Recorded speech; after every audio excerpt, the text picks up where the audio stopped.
Thank you, Cole, for joining us to organize this event. And thank you to Gabriel and your team, the PR at WIPSO that supported these events. They started in a way that we want to have this kind of mentorship program with someone at WIPSO and different colleges, and CCS is one of them. And we decide together with Cole that will be nice also to introduce what WIPSO is doing. First of all, to introduce his career. As you know, he graduated from CCS in 2009, and then he had some professional experience. The first one was at Motorola Mobility in Chicago and in Sunnyvale before he ended up at WIPSO, this incredible design consultancies with office in San Jose. And now the new one, it's not new anymore, but it's there at least 3 years in San Francisco.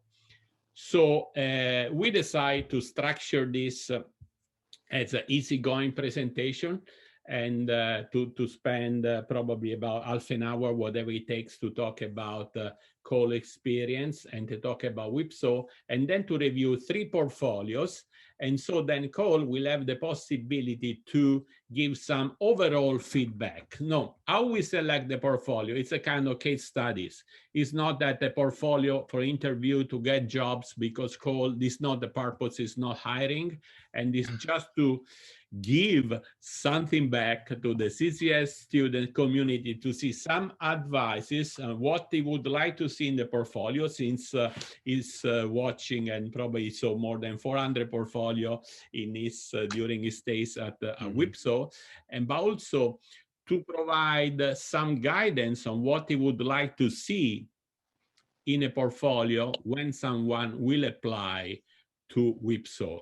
At the same time, it's as we up in this kind of events, it's to build a kind of relation with our guests, in this case more than guests, the host, let's put it this way, and eventually Cole, I hope you will be available if some of the students will contact you for additional feedback in addition to what they can get from this presentation. Yeah, I think having any sort of connection to feedback or just having somebody to talk to in the industry is also important, because it's like you in school, you're in a little bit of a bubble. You just have no idea until you start getting internships. I mean, once you get your first internship, I think something clicks. There's like some massive light bulb that goes off.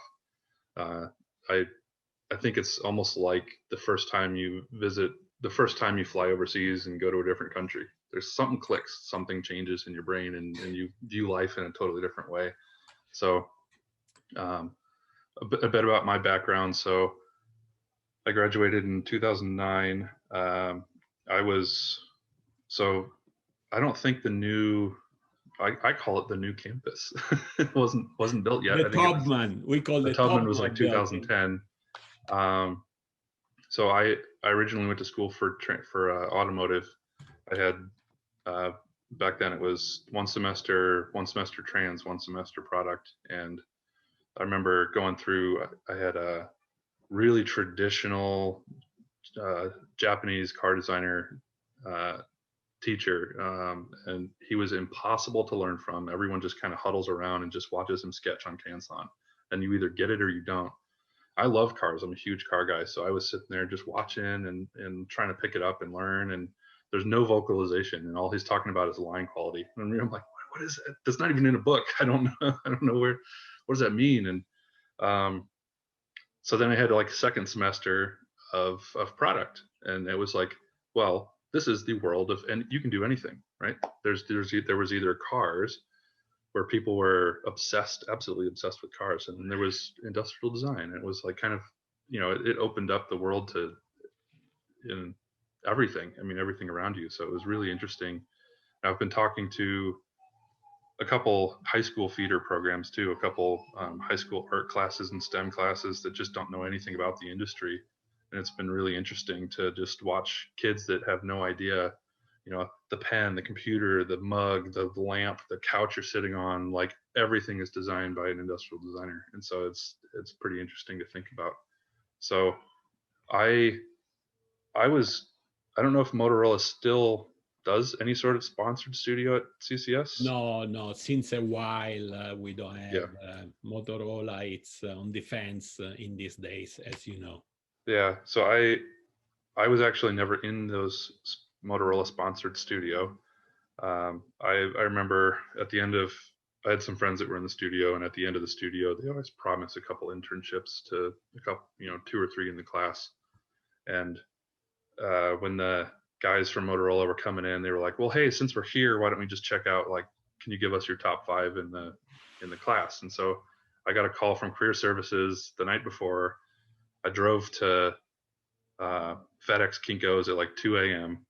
Got a little like 6x9 portfolio printed, black binding. That's all I had. Like, there were people from the class that had the computer and they were setting up their little mini projectors and stuff. And I just walked in with this little flip book and got a call the next morning. Said I had an internship in Chicago before anyone else in the class even heard. So it was a little strange for about a week because they were like, he wasn't even in the class and he got it, and everyone in the class is waiting.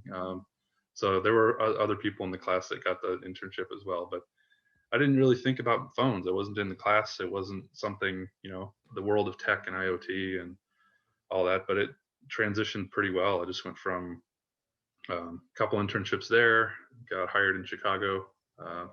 They still have a Chicago office, but now it's all Lenovo owned, and there's a bigger backstory there. But at that time, when you were there, Motorola was a big company. Motorola was a big company.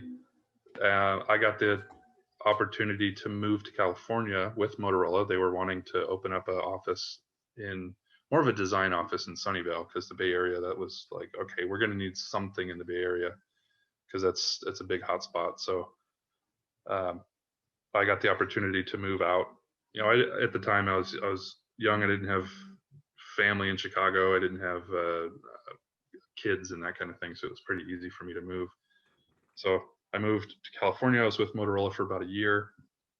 Google buys Motorola, blows the company up. So there's actually ex-Motorolans all over the Bay Area, because it essentially, boom, they blew it up and sold divisions within the company. And I was working for about 6 months at a very vanilla, just like standard office building surrounded by engineers, and I was the only designer, and I was like, this is not what I went to school for. This is not fun. And so I went on the hunt. I was looking in the Bay, and you look up design firms, and so I'm from Ohio. I know even CCS, there is definitely an East Coast, West Coast divide, right? When you look up even the companies that do sponsored studios, it's primarily Midwest, East Coast at CCS. So when I was out here and I'm looking up schools, places to work, it was like, boom, there's like 15 or 20 privately owned design firms, and you start diving into them and you realize that, I'm like, oh man, Fuse, Project New Deal, Lunar, Ammunition, Astro, Whipsaw, all these companies started popping up. And I think what interested me, so I applied to all of them, and what interested me about Whipsaw was that I think the previous website, you click on the website and it was just work. It was like just a tile page of just the stuff. We make stuff. This is what we do. I was like, okay, I jive with that. Like, that makes sense. I can see what you do. And some of these other companies, it was really hard to figure out. We design theory and design thinking stuff, but that's, I went to school for making things, and you're designing physical products. And so that was something that Whipsaw really attracted me. And I think it's been about 8 years now. So I was a senior designer at Motorola.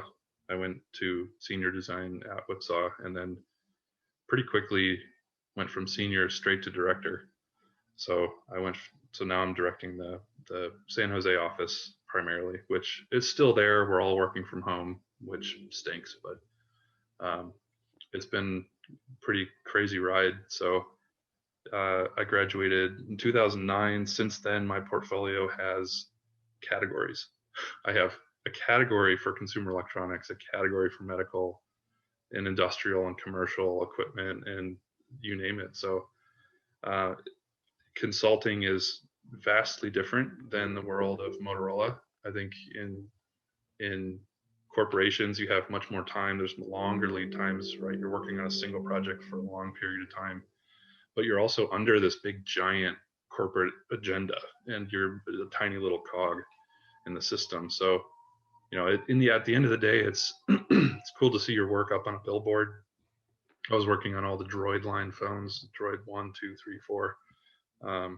So it's cool to see them up there, but there's this bigger grand scheme at play, where in consulting the project kicks off and I'm meeting with the CEO of a company, and it doesn't matter how big the company is. It could be a mom and pop startup and they're looking for work, or maybe it actually is a big giant company and you're working with some pretty high up people at Google and they're looking for work to be done. So companies like Apple, Google, Samsung, all these big companies, they hire outside design firms for help. So even in consulting, you're actually working on some pretty high profile projects. You can't talk about them. There's all kinds of crazy NDAs in place, but it's pretty cool. So it was kind of what's interesting about coming back to CCS, going to the portfolio reviews, talking to students, is that there is such a disconnect between this East Coast, West Coast thing. And I think now more than ever, everyone's online and seeing portfolios come from all different places. And so through design trend blogs and all that stuff, maybe it's a little bit more connected, but definitely out of school, I had no idea, all these design firms on the West Coast. And so, well, let's see. I think right now as director, I'm reviewing, I see maybe 300 portfolios a year, and it's been that way for a few years now. So we look to hire senior designers. Oftentimes we don't hire juniors straight out. We usually hire a good intern. If we have a good intern, then we'll hire them. So there's definitely a good churn of interns that we take in, both international interns, and we have pretty good relationships with CCS and Cincinnati. Cincinnati usually has a pretty good international pool of interns that come and go. So it's been crazy looking at all the portfolios that come in, and we put a job posting up, and then I see everything. So it's like, even at a small place, Whipsaw's 26 people, and I'll talk a little bit about Whipsaw and what we do, but Whipsaw's 26 people. Your portfolio is not going to this team of hiring managers, it's going to me. So I have a whole filter inbox where me and the other directors will take a look at incoming work. And so you can imagine how many portfolios we are reviewing, and every Monday we get forwarded portfolios from our director of operations. And so the time that it takes to actually look through them, if we need to hire 1 or 2 interns for next year, or we're looking to hire a senior designer, it's really quick. So I think that's why Vincenzo set a time limit. He said we'll have 5 minutes for each person to present their portfolio, and I was like, we should probably kick it up a little bit. 5 minutes is pretty quick, because you end up talking about yourself and then all of a sudden 4 minutes is gone. So we'll see how you guys do. But Whipsaw was originally founded in '99. It was founded by Dan Hardin and Bob Riccomini. So it was design and engineer. It's kind of a metaphor for the company. It's a whipsaw is that two-handed lumberjack saw. So you can't have design without engineering.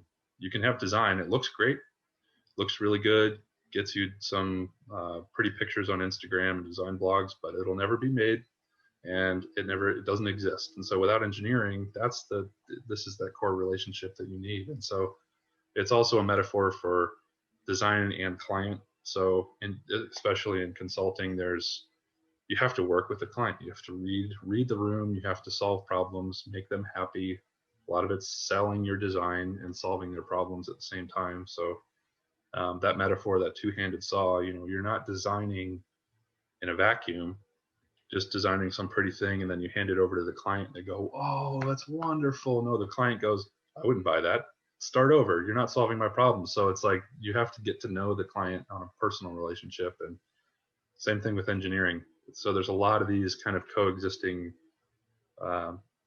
pieces of the puzzle that need to work and play well together for products to be made. So Whipsaw started in '99, design and engineering focused. It was that way for a long time. I think in the last 4 years, we've introduced UX, UI, because it's just good UX was just something that you guys and anyone else, and just industrial designers, that's just something you do as part of designing a good product, right? You think about the whole experience, you think about how someone's going to use it. That's not dead. That's very much a part of what we do, but now everything's digital. So like there's always a screen. Okay, you design a product. Okay, well, what does the app look like? And so then it's also up to us to say, okay, well, does it need an app? Do we really need an app? Can it just exist by itself? So there's still such a heavy digital side to design where now we're even calling it like physical UX, like PhysX or something like that, trying to come up with new terms for it because it's new. I mean, there's a lot of other design firms that have latched onto the UI and UX and have kind of put industrial design to the backside because it's new and it's trendy and it's something that's not going to go away. But I think I pride Whipsaw on the fact that we've been able to maintain traditional industrial design.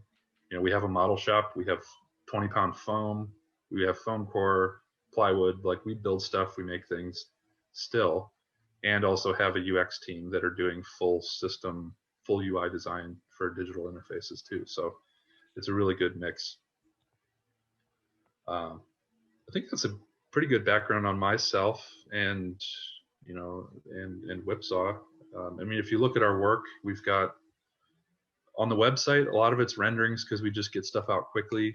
90% of what we do gets manufactured, whether it's some strange looking purpley blue jellyfish thing, they're actually making that, or a robot that tracks inventory in Walmart, that's actually made. So it's pretty cool. In at least at Whipsaw, I can't say the same for a lot of consultancies, but we make stuff and 90% of our work gets made. And so on our website, I think it's about only half the stuff gets put up there. So there's a huge backlog of projects and products that we've made that just aren't up there. So I think we have pretty good grasp of traditional IoT products.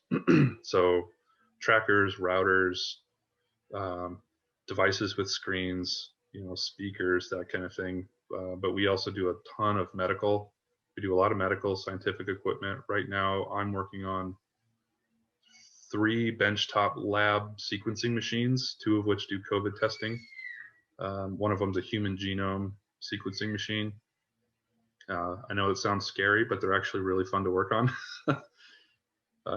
Or they sound boring. It's like, I don't want to work on a lab equipment. I want to work on something I'm going to see in a magazine or in a advertisement. But at least at Whipsaw, you get to do both.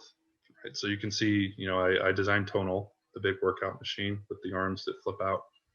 So I designed that, but then I just next week go get to work on some crazy conceptual thing, or a medical device that's actually saving lives, you know, and then maybe it's gets ripped out of a sterile package and there's blood all over it and the surgeon's inserting it into the body, and then you see these videos of the product in use afterwards and you're like, yeah, I designed that. That's pretty cool. It's like, you know, pulling blood clot out of somebody's pulmonary artery, and people like us design that. It's not some surgeon with creative hand that just starts sketching and coming up with his own stuff. So it's pretty cool that you can be able to design so many different things, especially in a short period of time. So I think with that, I don't know, Vincenzo, is there anything else? Excellent. No, it's a good introduction. And personally, I should say, I really feel pretty much connected with Whipsaw because I experienced that from the beginning. I met Dan Harden when he was still working at Frog. Mm-hmm. At that time, I was working at Art Center and I was bringing students to visit company in the Bay Area, and I met Dan. And then when he started Whipsaw, he also hired Hiro Teranishi that was working at RKS. He was living in LA, so the connection with him then brought me to go to get familiar and go to visit Whipsaw. We are talking 1999. It's many years ago, and I'm still in good relation with Dan. Sometimes we chat. So this connection with Whipsaw is very good, and it's very good to have the connection between Whipsaw and CCS. So thank you for doing this. Very supportive. So now, after this introduction, we go to something that was also part of the day today. It's called portfolio review. You have also seen the flyers that, you know, we balance about a few things, and we select some students as case studies. It's not the interview that Cole is hiring people for any specific position, but it's a selection, and we select this as a case study after we were talking about some names. We have seen some portfolio here and there, and then we decide that, you know, to have 3 students presenting and to have them presenting 8 minutes each. So the feedback that they will get will not be at the end of each presentation, but will be at the end of everything. So because the presentation, the feedback will not be related to a specific portfolio, but it's a kind of overview on what eventually, as I introduced before, what the company and Cole is looking for when see a portfolio. So it's a general feedback, and then there will be some time for question and answer. So this is the formula. Then we were also pushing forward, means say probably everybody should use the same format that eventually can be feedback, but then, you know, this was last minute information. So some students will use PDF, some will use Behance, or website, or whatever. So we kept open. The most important thing that the students should stay within 8 minutes. And so this was the main request to all of them. Yeah, and I know Vincenzo, you were asking what format we prefer best, and I think it's just something that I can flip through really quickly. If I'm sitting there waiting for a animated website to load, I've got 5 seconds, 10 seconds before I'm clicking on the next portfolio. So oftentimes if it's loading, I'll sit and wait for it, and I'll just bring up a new tab and do something in the meantime. I'll give it a second because I know it's like not your fault, but the PDF is great, simple, you know, simple little flip book of any kind. You know, oftentimes I can read beyond the interface and see good sketches, good ideas, good thoughts. So again, I got my first job with a tiny little flip book, not a big projector. So yep. Very good. And the 3 students that will present will be Nick Greca, Taylor, and Caleb. So without further ado, I think that you can start to prepare Nick, and I give the possibility to share the screen.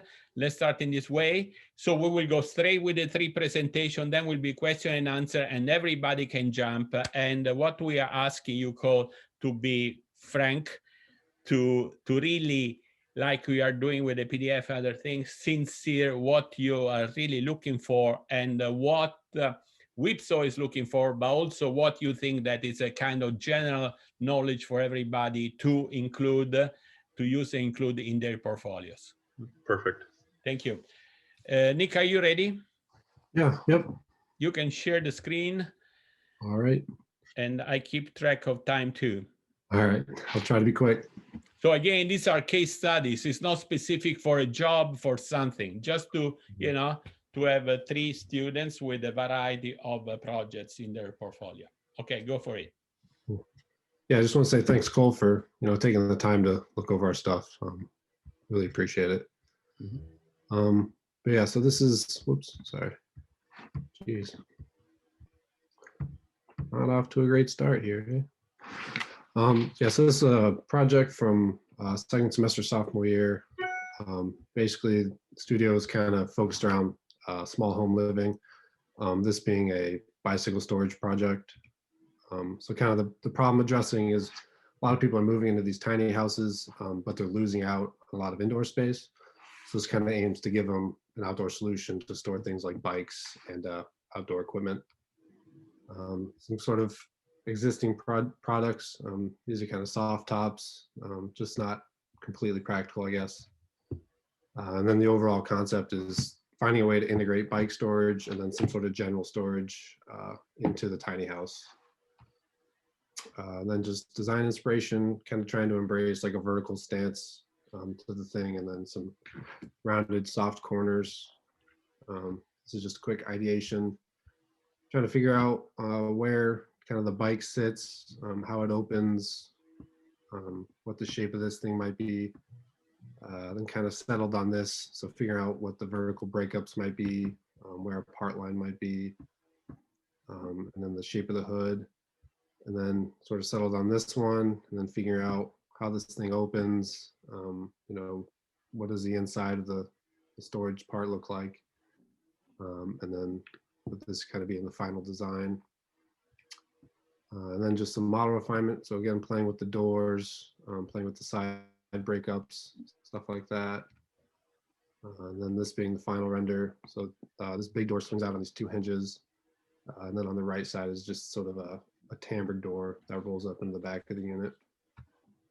It's just some dimensions of it and some material call outs. So on the left side is the part dedicated to the bikes. So as you can see, they're vertically stored on these hooks.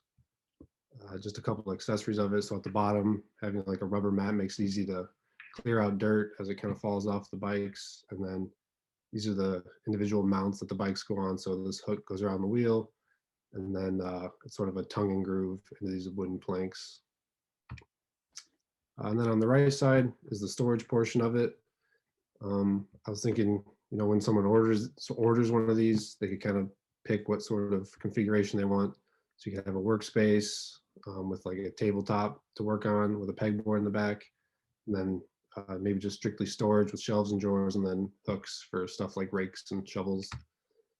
And then quickly just security, just having a simple cam lock on the front of it, locks both doors, try to keep people out. And then back to the integration of it. So having a couple options where you could have it either sit on the legs or mount it to the exterior wall. And then this kind of shows that as it mounted to the wall in sort of a more low-key color scheme. And then here shown with the legs and some proportion to human. That's it for that project. This next one is a mountain biking helmet for a Viscom project. I did it for the brand Scott. I was kind of a fan of their design language. They have these nice defined sort of surfaces, which give it a nice look. And then making the design goal, trying to embrace their brand language. So focusing on color blocking, the ventilation patterns, and then the overall silhouette shape of the helmet. And then this is kind of what Scott has now. So they sort of have a entry-level helmet, sort of a middle tier price point helmet, and then maybe this could kind of fit in as maybe a premium helmet or something like that. And then the ideation, so playing with what those ventilation patterns look like, how these surfaces kind of translate into one another. Again, the color blocking, that sort of thing. Yeah, just general ideation. Here's the side view of the helmet, a top view, and then just like a little feature page. I thought it might be cool to have the visor kind of break away so that if someone impacts with the ground or a tree, their head or neck's not getting kind of caught up on the visor. And then just some few colorways on. And then this next project is a boot, a work boot. This was first semester sophomore year. Basically, kind of addressing the issue of having permanent steel toe in a boot. It can be cold having that big piece of steel near your toes. It can be pretty heavy. And then when you do purchase a steel toe boot, you're kind of stuck with that steel toe. Or if you don't buy a boot, if you buy a boot without the steel toe, you're kind of stuck without protection. So just some current products that are out there. The overall concept is kind of just a universal boot that can be worn casually, but also have the option to have work environment protection. Just the consumer, the design language. One I wanted to point out is just kind of the juxtaposing. I wanted to kind of give the boot itself a distinct look, and then the boot with the protection a whole different look. And then just kind of call outs, things to focus on. So just the toe protection, as I said, flexible collar, just some things to keep the boot comfortable for the wearer.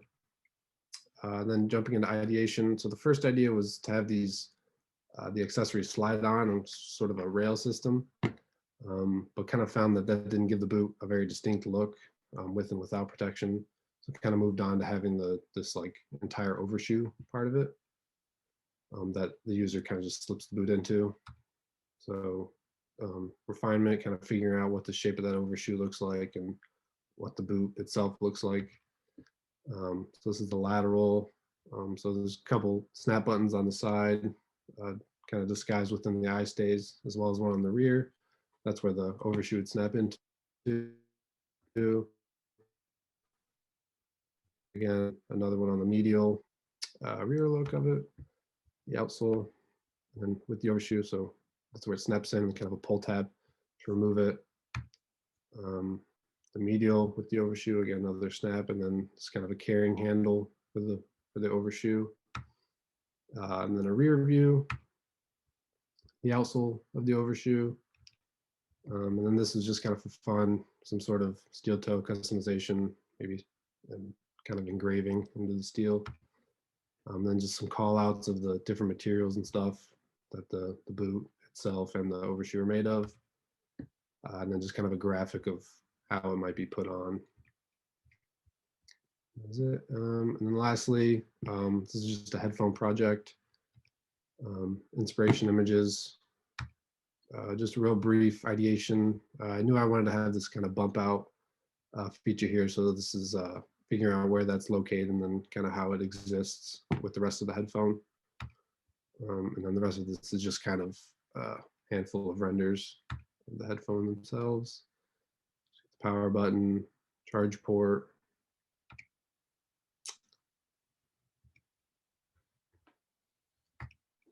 And then just some colorways. And that's it. That was all. Thank you. Perfect timing. Thank you, Nick. Thanks, Nick. As I introduced, we will produce in this way. The comments will be at the end. So Taylor, when you are ready, you can share the screen. Okay, awesome. There we go. Can you see this? Yep. Awesome.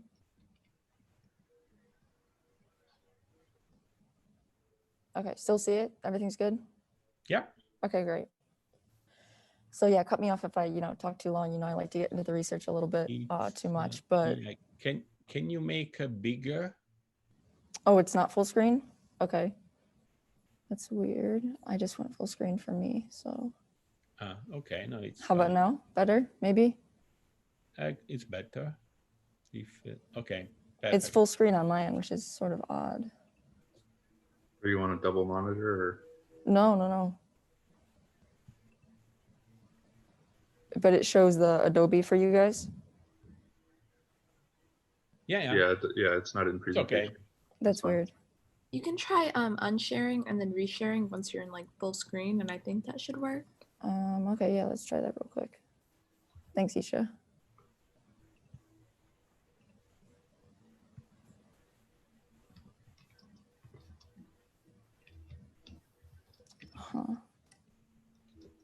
Tomoya-san, Genki? Yeah, hi, Genki desu. Oh, nice job. Yeah, I'm fine. Early in the morning. Cool. Yeah, we have two guests, two friends, one in India, one in Japan. Yeah, nice to meet you. What time is it there? Midnight to, yeah.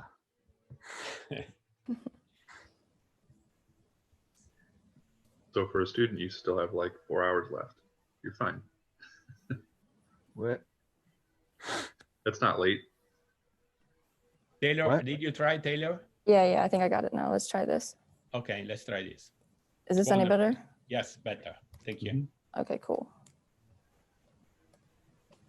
Okay. Awesome. Okay, so this is a redesign for a sustainable metered dose inhaler. And I'll kind of, oh, if it'll let me. There we go.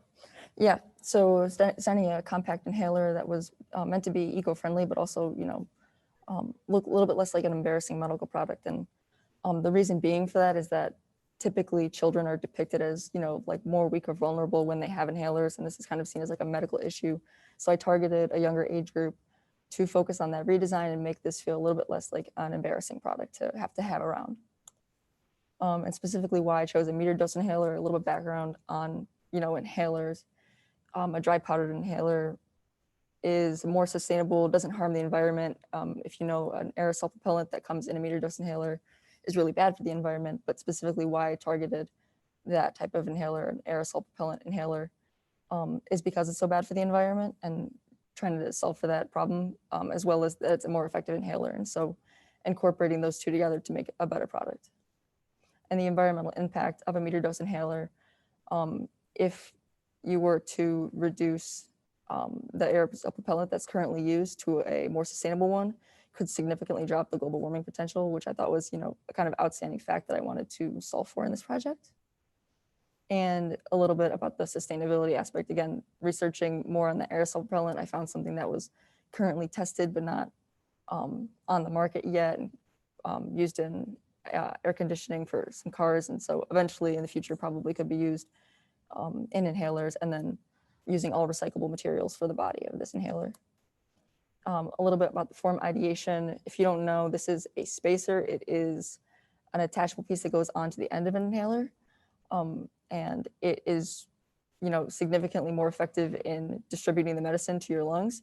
But obviously no one wants to use it, specifically that younger target market, because it's an embarrassing, clunky product. And so I wanted to incorporate that in design, and that's kind of what I'm trying to do here, is incorporate those two together into one form. And you can see that again here, just going through a little bit of development on these top three, and this bottom one here is sort of the final design I landed on. You can see when this is expanded, this bottom spot here would be the spacer, and the top part is the inhaler. So when you expand it, the medicine you push, and it kind of funnels through this empty space and gives the child a longer time span to breathe in that medicine by suspending it in air. And again, that final design, a little bit of what the exploded view looks like and all the internal parts in there, and how to use it. Kind of try to keep it as simple as possible to what a traditional inhaler, how a traditional inhaler works, so it's not too complicated.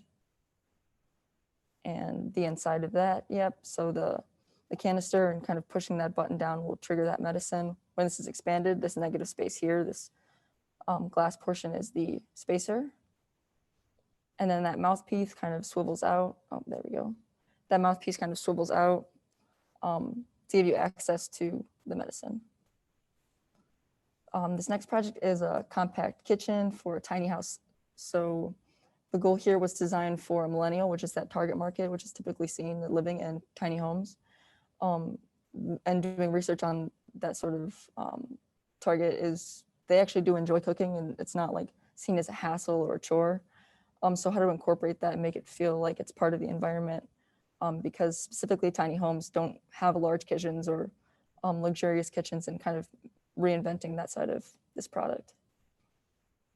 And so did a little bit of a survey with people trying to figure out what is the most used appliance in your kitchen. And it came down to being the sink, the refrigerator, and the table. So when I went about this design, I made sure to incorporate those three things. And in this compact kitchen, I wanted to make it expandable and contractible, but make sure those three appliances are available at all times.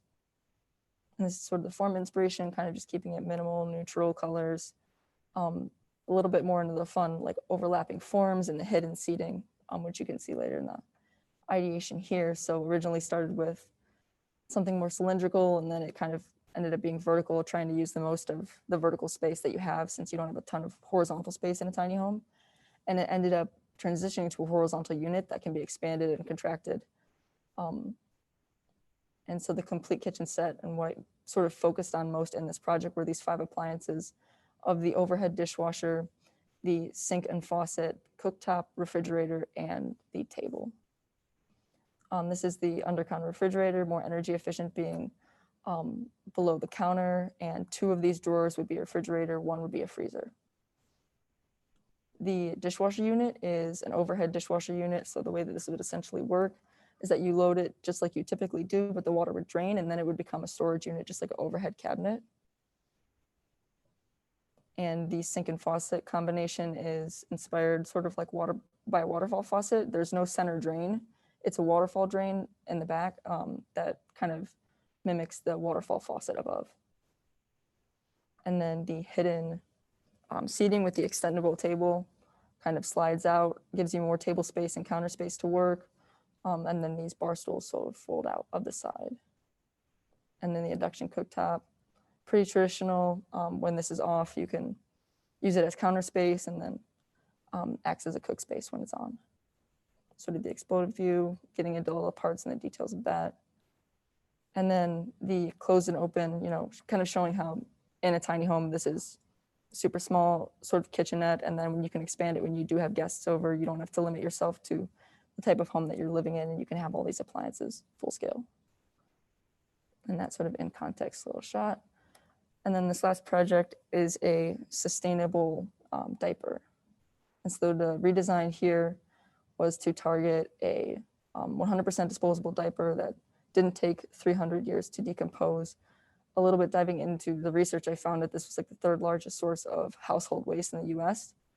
And so trying to solve for that problem between a disposable diaper, which is super convenient but really bad for the environment, and then a cloth diaper, which is super inconvenient for a parent, especially if you have multiple children, and takes too long to clean, but it's really good for the environment. And the explorations of that, I wasn't trying to change the form too much initially. Just experimenting with tab length and the overall flat form of this thing, and then eventually dove into, how can you put it on? Is it a different approach? Do the tabs look different? Is it worn differently? And the final design that I landed on was all inspired by nature. So this banana leaf print is on the outside of it, and it's completely made of banana leaf pressed pulp. The tab applies kind of like a fold over on top, and you can kind of see that little in the icon over here. And then getting into the elastic, how that works and how that leak protection kind of works to hold the fluid inside the diaper, and everything that's made from the aloe vera to the decomposable or disposable tape on the diaper as well. And then again, with the, kind of looking back into nature, inspired by this like change of colors in autumn. So the size scale that this would work and the colorways of how this would work would be green for the newborn or for the youngest age that it's being worn, and the older you get having to wear this brand of diaper, that darker that color would get. And the how to use, which is again trying to keep it super similar to what a current diaper is, because you don't want to stray too much from the user. And this isn't a super easy thing to put on. Going through trial testings, trying to figure out, is there a different way to put it on? The current way that it's out there actually is super effective and very easy. So I didn't try to stray too far from that, but the main thing to focus on here is the way those tabs fold in, and that one motion of folding that tab over top to secure that in place.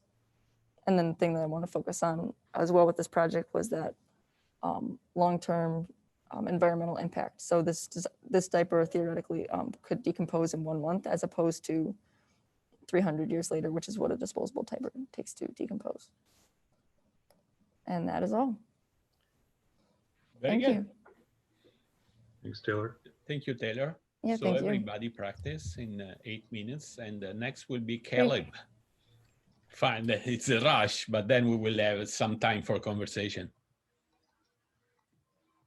Okay, is everyone seeing the Midland screen? Yes, Yep. sir. Cool.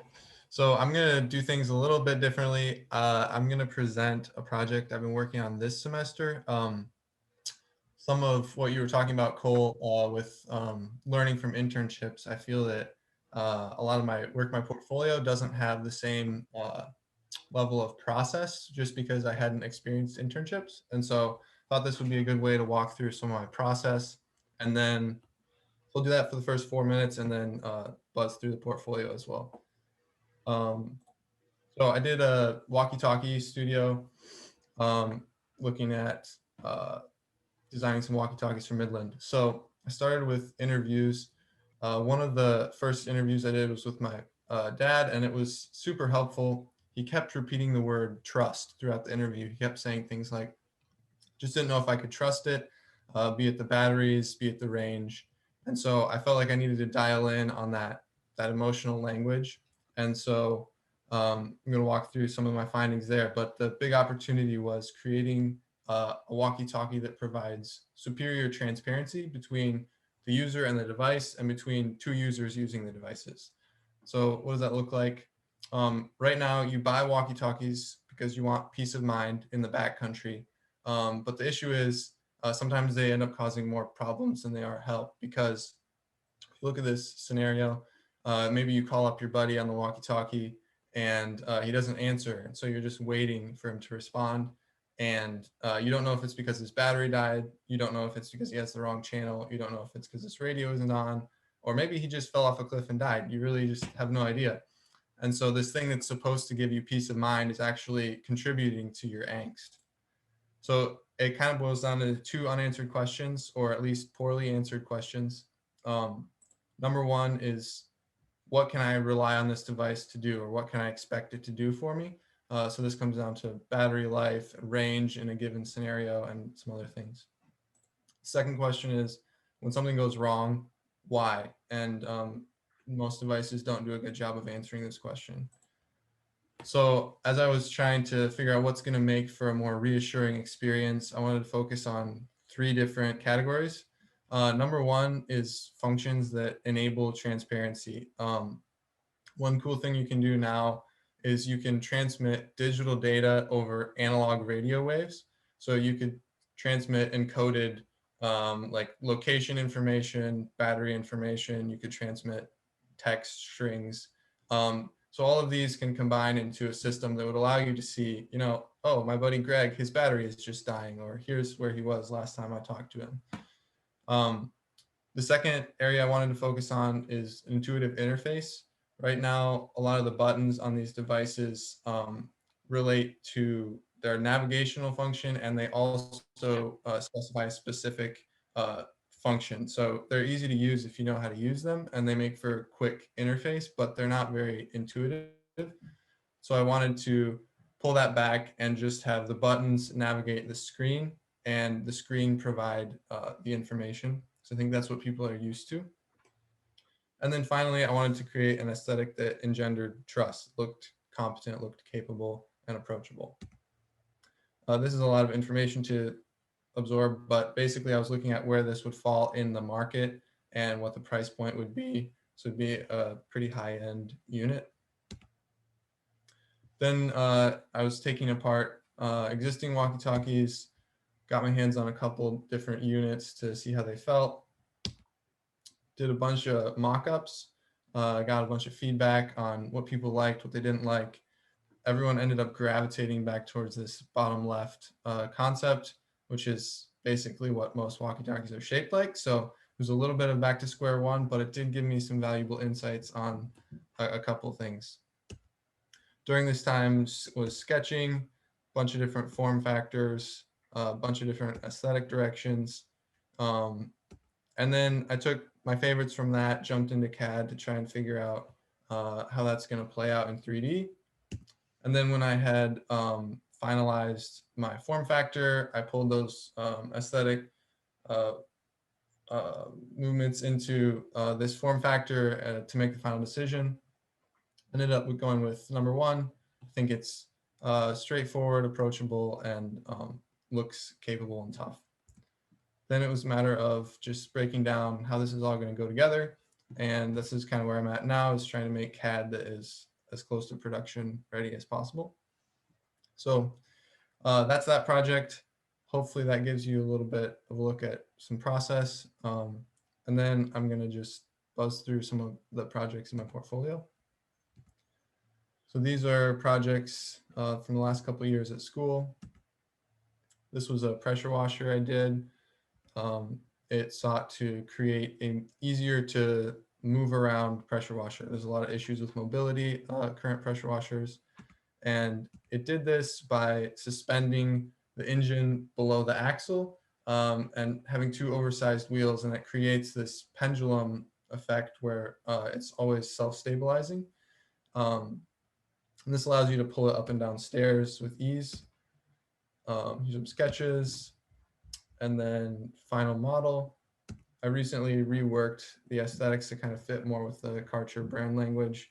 So that's where these renders came from. And as you can see, you can pull it around with a hose. You can pull it up and down stairs, and then all of the components compress into this cylindrical form for easy storage. This was a chair I did to help learn parametric modeling. I used Blender and Grasshopper.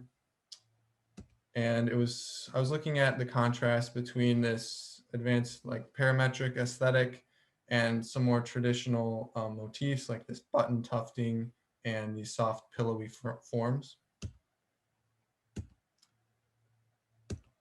And then this summer, I was supposed to be working overseas and that got canceled. And so I was stuck at home at my parents' place, and my dad has a little bit of a wood shop. And so I spent the summer just building a canoe. It was like somewhere around 500 hours of work. Not always fun, but it's a pretty awesome thing to see come to life under your hands. And then I just finished up my portfolio with sketches. I'm not going to talk through the specifics of these, but I like to use different medium and change up the style depending on the project, what seems appropriate.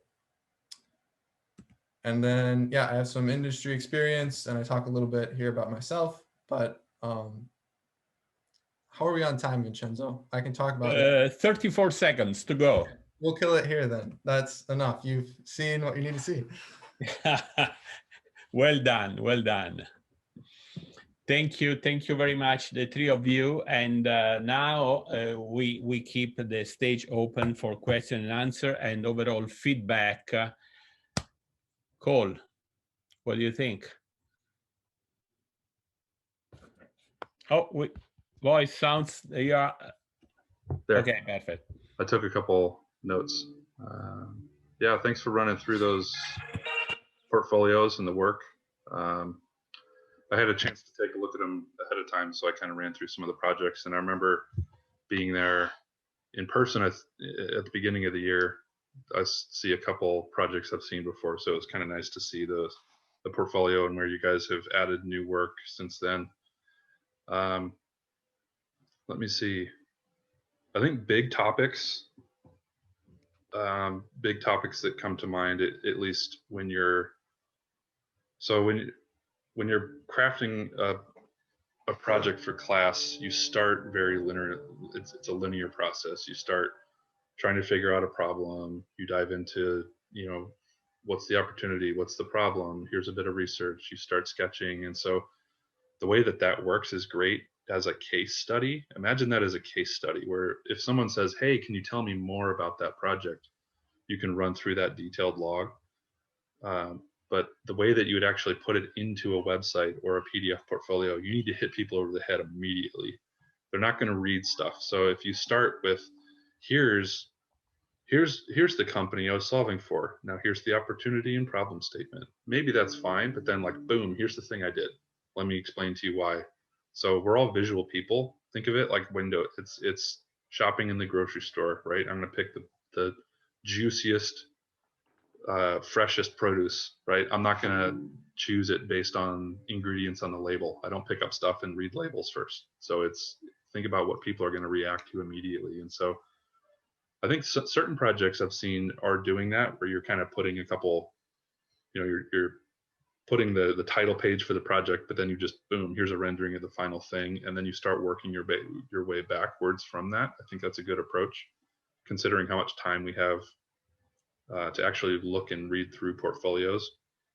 So I think that's one. I know it takes time to redo or rethink a project, and I know it sucks to end a project at the end of the semester. You're done with it, your brain's off of it, and you're looking towards the future and new projects, but then having to dig that work back up and either redo stuff. I know it's a tedious process, but imagine yourself as someone that's looking at your work for the first time.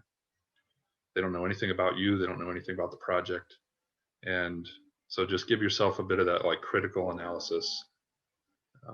So that's one, I think, just reorganizing the way that those projects are posted based on how you're going to show them. I think with a lot of these projects, I think what's missing on some of these is just a connection to the actual problem. So there's an opportunity, there's a problem statement. Here's what I'm gonna do. But then very quickly, it's just here's the product and here's the functional things, or here's the renderings. But then there's never like that emotional connection back to the problem. So it takes a lot of us to kind of see bits and pieces of the product. And I think the same, two good examples were the tiny home, tiny kitchen stuff. So there's the problem, which some of us may or may not really understand because we either live in an apartment or we have a big home on a half-acre corner.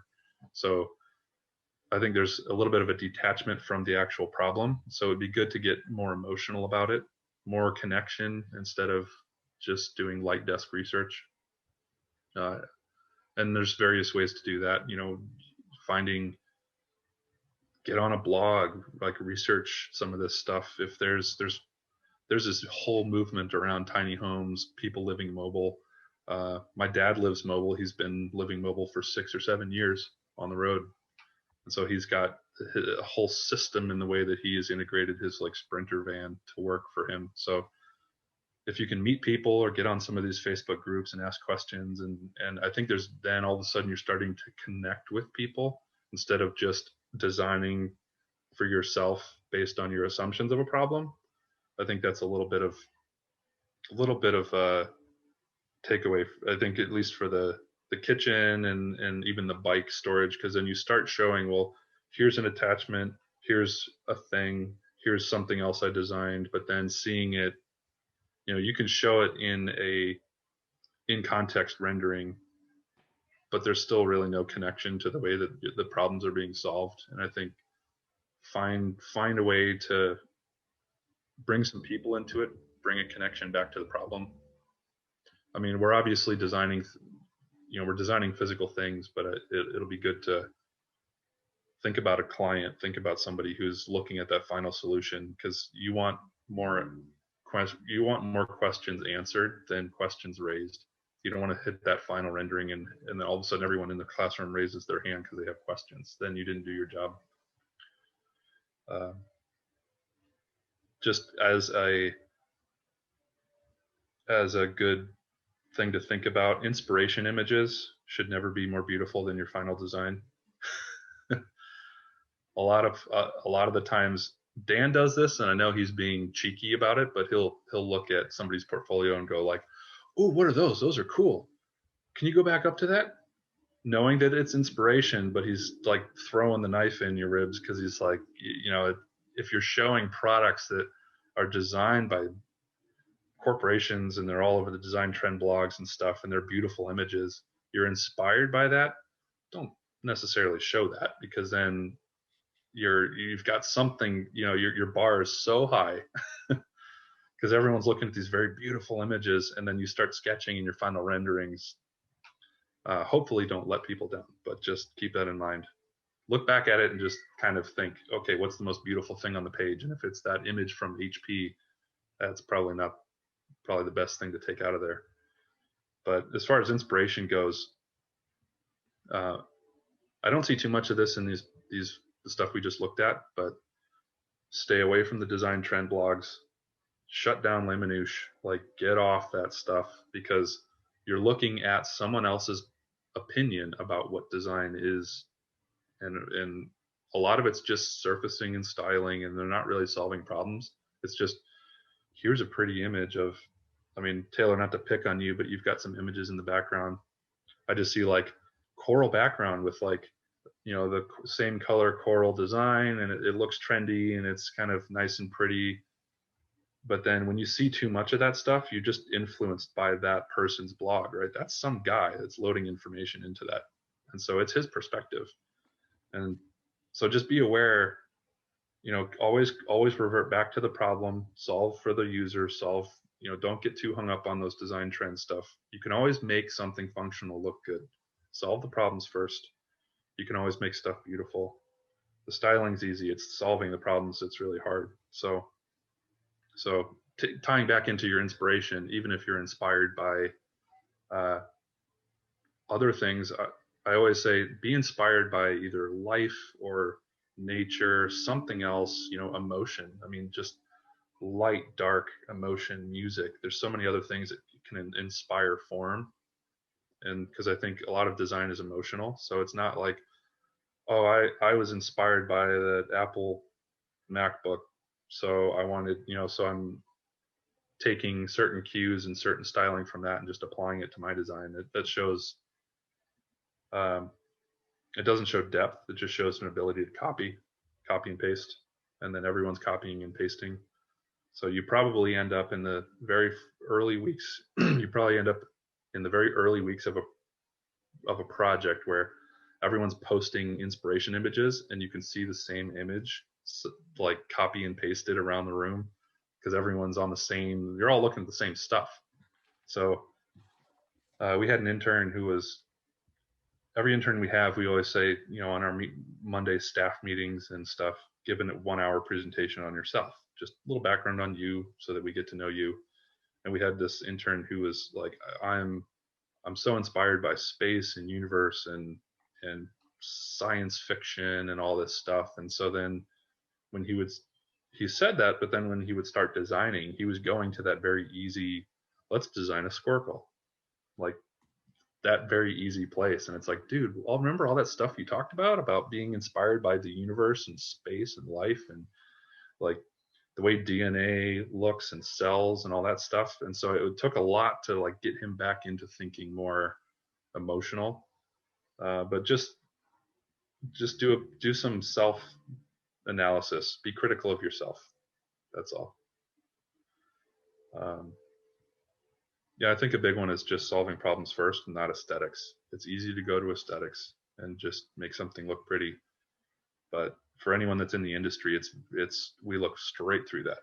So if you have a project that's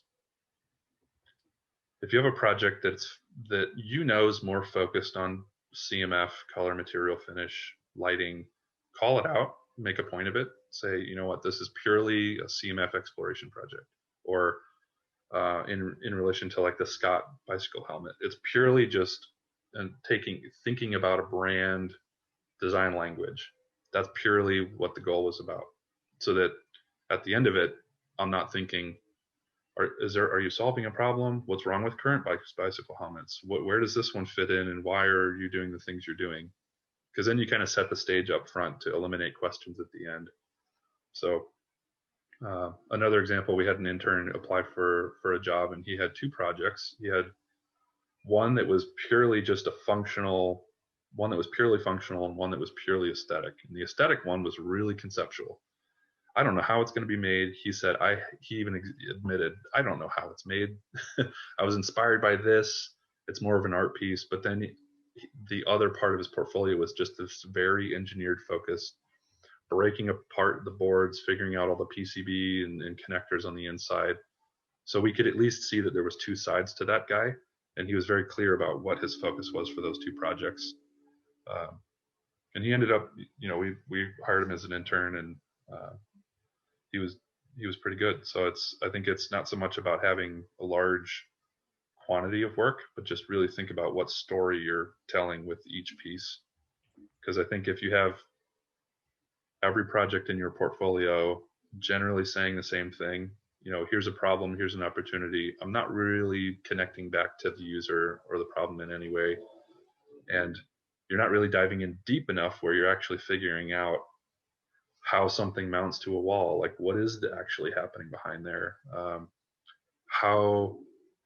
I'm just thinking about the bike storage. Like, how do you actually get the bikes out?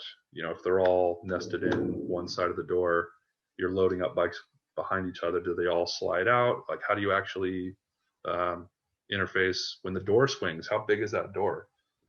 And when it swings open, am I going to have to move stuff away on the outside of it as it swings, or would those tambour doors, sliding doors be better suited? So just more analysis about every little part that you're adding in there. I can go. I mean, I think I had a couple notes on each person, but it's just more. You I can. mean, it's more detailed specifically, but I think if you guys had any questions. Tony, do you have any question? John, Isha, always you have a question. Yeah, I Come have a on. question. So, Mhm. as someone who is very interested in sort of CMF focus, my portfolio still has like process and like sketches and everything, but how would you go about that versus someone who, that intern you're talking about who had that engineered focus versus conceptual piece? Yeah, is there a reason you're more CMF focused? I guess love colors and materials as like applied on products. Like that's like my favorite part of the product is like that final render with the colorways and all that type of stuff. Yeah, I think there's people, there's jobs in the industry, color material trends. I have a friend who works in the CMF lab at Land Rover. So there's the materials on the inside of the car and all that stuff. I think for something, for products and projects that specifically Whipsaw does, we look at CMF materials, all that stuff as just icing on the cake. You might have, it's icing. It's like if your cake's dry and it crumbles and it falls apart and it's not edible, I don't care what the icing looks like. You can't eat it. So I would just keep that in mind. It's, what are you going for that as a career path? CMF? Because that is a job. We had people even in Motorola that were in the CMF world. They crafted the colors, the color palette for next year. They worked with the graphic designers, but they weren't solving like the hardcore industrial design problems with engineers. So I think it's just, that's almost like a core decision in your career path. Because I think if you have primarily color trend material portfolio and you're applying for traditional industrial design jobs, it's going to be hard. It's going to be really hard. So if it's something that, if the traditional industrial design is something that's scary, push yourself. Just right now you're in school, push yourself. Just see if something clicks. Find a different avenue that works instead of avoiding it and then latching onto something that's maybe a little bit easier. Not to say that's what you're doing. I'm just, you know what I mean. Push yourself now. You're in school, because oftentimes when you're up against a really hard deadline and someone's paying you to do the work, they don't have time for you to figure it out. Oh, that's fine. We'll pay you to just, find yourself and have fun in the process. They're like, no, we want something that works. We want it now. Gotcha. Yeah, thank you. Cool. I have a question, just a real quick one. Is there any unexpected things that you would see in a portfolio that we don't seem to, that are like, you would like stop looking at the portfolio and stop looking at the presentation, like it's a bad sign, something that you see that people aren't expecting, anything that's bad? Red flags. Red flags, basically. That's a long way of saying it, my bad. I think if you're fresh out of school and you just have a bunch of renderings, I think that's, if you just came out of like your 3D CAD, Rhino SolidWorks class and your whole portfolio was just renderings, I think that's shows a very surface, shallow. You're getting way too hung up on the pretty images, but you're not telling anything. You're not telling a story. So there's a balance of solving problems, telling a story, but then also, you have to show something that looks great. You've got to show really good images. But I think I've seen a lot of portfolios where it's a wall of images that are all beautiful renderings. You know, I can't, you may not even tell that it's a student work, and you click on them and there's nothing there. It's just like images. I'm like, okay, are these projects? Are these semester projects? Are these inspiration? Did you do these? So then I start asking more questions. And I'm like, I don't even want to talk to this person. And then I go to the next one because it just is going to take too long. So I think that's the only thing I can think of. I think red flags wouldn't be like having too much information, but I just wouldn't start showing projects where there's research reports and user interviews and all that stuff. You know, just get to the point. Think about it like an advertisement. You can have one page and just boom, single tagline in the middle, and you move on. And you can say, you know, we can dive into all that stuff, but I'll run through the project now. You know, if you have any questions, we can dive into it later. That's always good. Okay, thank you very much. I appreciate it. Don't put any weird photos. What's I a had weird some photo? guy. I had some guy. Some guy applied for a job. He's been in the industry for 30 years, and he posted in his portfolio. He's got like a picture of him laying on some bench that he designed, but he looks like Tiger King. He's got like the mullet, and he's like laying on it like this, posing on this bench, and it's probably from like 1984. I'm like, oh, dude, take that out. That's even that. I was like jokingly, and then I'm like sharing it internally because I'm like, look at this guy. And you know, he's applying for a job. He wants a job, and then that one photo just kills it. So it's just think about that. All right, noted. Thank you. Yeah. I think good things, you know, I think maybe something good to have in your portfolio, or just extracurricular stuff. You know, Caleb, you were showing that canoe that you were building, and some outside process. And so I think it's easy for somebody to say, I like photography. And so they just add a little section that says photography. And it's a bunch of iPhone photos. And it's like, yeah, they're maybe tweaked a little bit. I like photography. I do too. But, you know, that's not deep enough to add a category. So I like that canoe building type stuff, because it just shows that you've got some rigor, and you actually solve a problem. You start something and then you finish it. I think that's good to see. So Cole, if you have some specific feedback, you say that you took some notes, that will be also nice to, if the student can. Yeah. Let's see. Yeah. Nick, I think I took some notes on I think the door. Yeah, I had more questions on how the little shed actually worked, because I know from the outside there's like, okay, there's the door and there's the timbre door. One side has optional shelving. It could be a big giant pegboard on the back, and maybe you can customize it, but it's primarily for bikes, right? So then I almost think like the actual bike interaction seems to be completely missing, where it's like here's a hook that looks like a lot of other bike hooks, right? You attach the wheel to it and it hangs vertically because that's the best way. I mean, in our storage unit downstairs in our place, we have our bikes sitting vertically because that's the best use of space. But just thinking about how you actually get the bikes in and out. Does the thing butterfly open? Like, you know, I've seen some tire repair vans and that type of thing, or these like tool cabinets where the whole thing like butterflies open to reveal bikes or tools or something on the inside. Maybe there's some other interaction that makes it a little easier to get in and out of.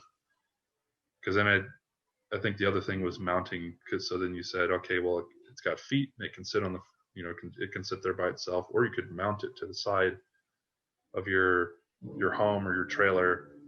So then I start thinking, as somebody that's mounted things like the tonal device and some other wall-mounted items, like that's really heavy. What are you actually mounting it to? How would somebody mount it? Do they need like a white glove service to come and install this on the side? Is there a sheet metal panel? Is there a bracket that you install first and then you mount this box afterward? Is the box actually really lightweight because it's flat pack like IKEA? So I start having a little bit more questions about some of those aspects than answers at the end of it. But I mean, I get the gist of the project, right? You're trying to create some sort of extra outdoor storage area for people. I mentioned my dad's on the road. He's had his bike stolen because he's got it attached to the front of his car. He didn't have anywhere to put it on the inside, so I get that problem. But I think the bike helmet. I think that's what I was thinking about. The bike helmet being more specific about the problem. If there is a problem, maybe there isn't an actual problem with that project. Maybe it's purely just a design language exploration of a company. So that would be good to know up front. So then at the end of it, I'm not looking for solutions and then feeling like I got gypped. Okay. Let's see. The comment about the avoiding inspiration that's prettier than your end product. I think that was one of, you had, I don't know if it was the headphones that had a couple, there was a form inspiration page, but they were all beautiful little IoT products. Mm-hmm. So if you're inspired, be inspired not by, you can be inspired by the work that's done, but don't show that. Maybe be inspired by something else, some other emotional characteristic or something else in life that maybe inspires those headphones opposed to more speakers and more headphones. Okay. Let's see. Yeah, and then I was one comment about I just made a comment about the CMF and materials. So I think about CMF, all that's, the color, materials, the finish of parts. It's really easy to get latched into that, and then that becomes the core of the project, when in reality you're not really solving anything. You're just kind of, same thing, it's icing on the cake. So you can show it, but don't make it a core part of that project too quickly, because I think sometimes you can get locked into these like design aesthetic ways of presenting your project, and then you're not actually answering any questions. So if you're presenting it as a traditional industrial design project, here's a brief, here's an opportunity, but then a lot of it's just kind of touching on brand and CMF. I think it's hard for people to see through that, unless you take a completely tactical approach and you say, this is purely a CMF project, done. Then I go into it and I'm like, okay, I'm not looking for anything else. That makes sense. Any questions, Nick? No, I think that was definitely pretty thorough. A lot of good stuff. So yeah, thank you. Thanks a lot. Let's see, Taylor. I think the inhaler is interesting. I worry for kids about little flippy bits. So I have a 2-year-old, and if she flipped out that little mouthpiece, she'd probably just snap it right off. She plays with stuff, or slides the pieces apart and throws one and then keeps the other one. So you end up with not the inhaler portion, you end up with just the shell, the slider shell. So just thinking through more real world problems that might come up with something like that. Because I noticed the main part of the design is the ability to slide those halves apart. But then in the design that you showed, it's just a shell kind of hovering over this inner core, but the actual sliding isn't really thought through. The mouthpiece, you were thinking about flipping some other elements, but then I just had big questions about that. And so then I started thinking about my daughter and how she would just rip it apart and she'd lose half, and how those actually connect and attach together. And then even on the inside, you had kind of a pattern on the inside, this matrix looking pill shaped pattern. So I just had some questions about the meaning behind that, or just maybe it's just a pattern to just try and make it look more interesting through that clear material. So see if there's any way, it's without completely redoing a project, but I start to think through some of that functional stuff.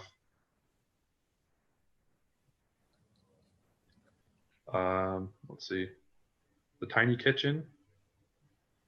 The tiny kitchen, I was missing the connection missing. That was one of those where here's the project, here's the brief, here's all the bits and pieces of the final solution, and as we look through it, you almost got blinders on, where we're looking at each piece of the puzzle, and then you show it in context, but then there's no story or connection back to the person who's going to be using this on a daily basis. So why is the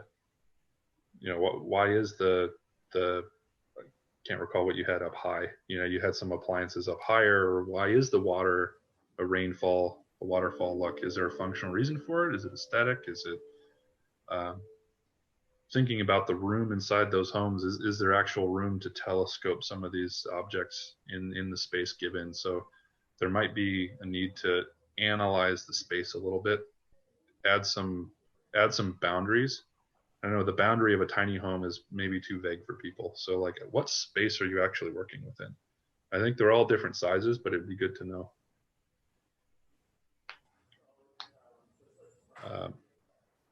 And then I think on the diaper, I think it's a good project. I had, again, kind of more questions than answers, because I think it's easy to say, oh, it's biodegradable now, instead of lasting for 300 years. But what does that really mean? Is it, you could do some research and figure out, well, it's this kind of paper, it's made with certain ingredients, certain, banana leaf fibers. But if there's any reference to existing products or existing methods, I mean, it could even be a more of a scientific type approach, where somebody was testing material and you were inspired by that to create, to solve it for this real world problem of diaper waste out in the world. I think I, as somebody who's in the industry, have more questions about what the materials are, how is it actually constructed. I mean, some of this stuff, it's hard to know because you're in school and you're just like, I don't really know how it's constructed, besides buying diapers and cutting them open. But just adding a little bit more realism than just saying, well, it's biodegradable now. So, okay, well, how is that done? I think diving into that deeper, instead of showing how the diaper actually folds up, because I wouldn't reinvent how the diaper actually folds up. That you've got two flaps in a middle, done. Everyone kind of knows that, but it's like the material science, the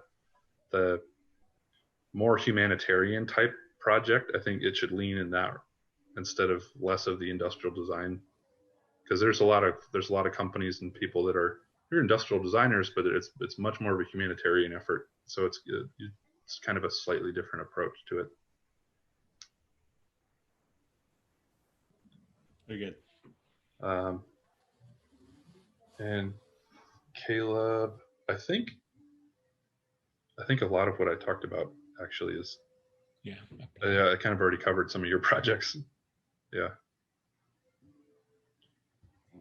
Let's see. Are there any questions for any additional questions? I know there's probably all kinds of stuff you guys are thinking about, but. Hi. Yeah. Hey, I actually have a quick question. So you talked a lot about problem solving and related projects and also aesthetic projects, but what do you see like in conceptual projects as well? Do I like seeing them, or what do I look in? Or yeah. So do you, does like Wipso like seeing them, or like what certain things would you look for if there was a conceptual take on that? Yeah, I love looking at conceptual stuff, just purely concept. You need balance though. You can't have a portfolio that's just all, if you have all concept, you may go work at Lego, just be like a concept artist. But just think about, if you want to do, think about the company you're applying for, think about the work that they do. And then also just have a balanced portfolio. You need something aesthetic, you need some concept, you need something that's more not engineered, but just more functional. So, I mean, I love concept art. I love looking at conceptual products and just weird sketches and renderings that are maybe one off without a whole semester behind it, but don't have a whole portfolio centered around that. Because we'll look at that. I'll open up a concept portfolio and then think that you maybe don't know how to make stuff. You know, maybe you're just a concept guy, but we need people to actually think about problems, and so that could hurt you if it's all concept. So like, I guess concept is like new experiences. Like if I were to formulate like a, say, reimagine a new experience, would that also be like more functional driven? Like, I mean, like, would that also be like the more appropriate industrial design projects? Yeah, if you're conceptualizing a new experience, I think that's every single project that you guys are working on, right? Yeah. New experiences. So I think you're already doing that. So I think the conceptual, the pure concept stuff I'm thinking of is just people will post like a single concept rendering of a spaceship, right? And that's it. It's one image. Here's just artwork that I've done just to show that, okay, this guy's, you know, he's got some like crazy thoughts and he's a little bit more creative. So we like seeing that stuff too, so that when you're hired, we, you know, if we're looking at hiring you, we would see, okay, well, he can think a little weirder. We could put him on some projects and really push him. But it's cool to see that conceptual stuff as well as the more thought through aspects, because that's where the cool comes, right? Something that you've never seen before that looks conceptual, but hey, it works. It's not just, you know, vapor that exists in your portfolio. So. For sure. Thanks for clarifying. Yeah. Excellent. So thank you, Cole. I really appreciate it. And now that we are still here, this was a kind of experiment that I hope that we will have the opportunity to do again. So I would like to hear from everybody. What do you think about the formula, to hear about the company, and then the portfolio presented in this way in 8 minutes? Do you think also from you that you work hard to prepare your presentation in 8 minutes? Do you find this useful, successful, interesting? So for you that you have done, and for the other that just assisted, what do you think? I think it's good. I think that hearing about the individual companies and their approaches to portfolios is the most helpful part, because everyone has a little bit of a different thing that they're looking for. So I think that focus, rather than just general critiques, is helpful. And I think we got that today for sure. I just think that's the most valuable part of this. Taylor? Yeah, no, I agree. I enjoy hearing about like what specifically you were looking for or not looking for. And like, I know personally, I end every semester with this, you know, super long presentation. And then for my portfolio, I have to cut it down to, you know, 8 slides or something like that. And it's good to hear that like what I cut out definitely interrupted the story I was trying to tell, and kind of going back in and like reconstructing it to get back to base one. That was super helpful to hear. Just from your point of view, kind of like Caleb said, the type of portfolio that you're looking for, what's missing in the portfolio was really, really helpful. Yeah, because I've been around some other, you just walking around with other industry people at portfolio reviews, and I hear some people asking about questions that I would just never, you know, they want to read, you know, they start reading all the fine text and they want to know about all the process, and I can quickly look, okay, that's what you're trying to solve. What's the thing? You know, what does it look like? And just by looking at it, I can get almost 90% of the story just by looking at the final image. And then we just have a good conversation about the project. But so I think, yeah, for at least for Whipsaw, it's think about somebody else looking at your portfolio and shopping. It's window shopping, right? It's got to look good, but also communicate exactly what you were thinking and what the problems are. So even Tony, that we're talking about concept, even the way that you show a rendering up front on a tile. You know, sometimes you have the portfolios like on Squarespace, it's just little blocks. You can have kind of weird images on those blocks that just make people kind of, you know, question what that project is and maybe click on it and dive in more. But then your first read image should just be like, here's the thing, not here's some abstract light surface coming off the form, and then you talk about it, and then you show another one that's like looking at a Samsung ad, and it's like, okay, what's the thing? Show it to me. So yeah, I think of it just like it's like shopping, going to the grocery store. John, this is what we were talking before. John? Sorry, to be honest, I'm starting a second class. I'm starting a second class. Sorry. So okay, like, I'm talking to my teacher over here, and it's like, I'm talking to you. No problem. What did you say? Let's go to Nick. No, that means, okay. Nick, what do you think? No, I thought it was great. Kind of echo what Caleb said. I think it was really cool to sort of get your point of view on what you're looking for. And then even a step further, being lucky enough to kind of present and then getting some personalized feedback from you was really cool. I feel like kind of as CCS, we're kind of stuck in a vacuum, kind of always wondering like, you know, what do people think about our projects, and you maybe kind of hear the same things from teachers. So I think it's really cool to kind of hear from somebody like you's experience within the industry. So appreciate it a lot. Yeah, no problem. John? I have one suggestion though. If it's possible, I don't know if you can, just showing like, if you do this another time, just showing like one project and basically like pointing out things that in the industry that we do for a presentation. Like, here's something that we put on these projects before we give it off to a client. Like basically showing how you set up a project, and so we can kind of see what you do. You know, just as an example. Yeah. I mean, we have all kinds of case company studies. Perspective. Yes. Yeah, I mean, you'll find it's a lot like school. We have the exact same process. So, okay, you know, research needs finding, showing images of somebody using and analyzing, and start sketching. And so even for a client, we'll have presentations where it's like 60, 70 pages, and it's just our sketches that we're just running through. So it's not, you know, it's not like every presentation is 3 weeks prep time and then you're showing, you know, this big full blown. We're meeting like twice a week. Oftentimes the client's there and offering opinions, and so it's more. It does feel more like school sometimes.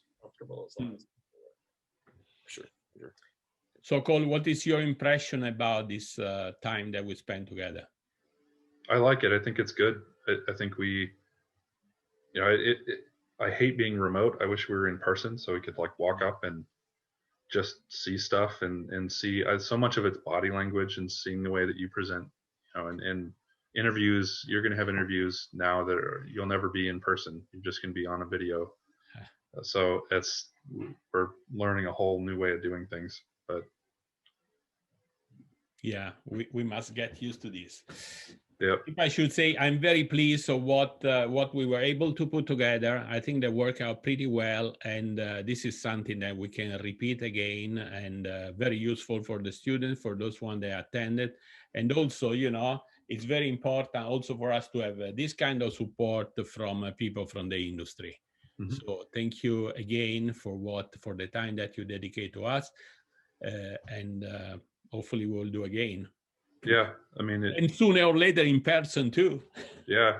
So I mean, feel free to share my email address. You know, if you guys have any questions about your own work or what to do, what to show, if you've got your portfolio sitting there and ready to go. And, very good. Let me know. Very good. So I think that we can conclude this session. Thank you so much. And now you can. No, you cannot go back to sleep. But Tomoya can go to sleep. We can go to other classes. Yeah. Go to work. Yeah. Thank you all. Thank you so much for attending this. And thank you, Cole, Caleb, Taylor, and Nick, and the others to stay with us. All right. Thanks for setting it up. Good luck, everybody. You're welcome. Bye. Thanks. Bye. Thank you. Thank you.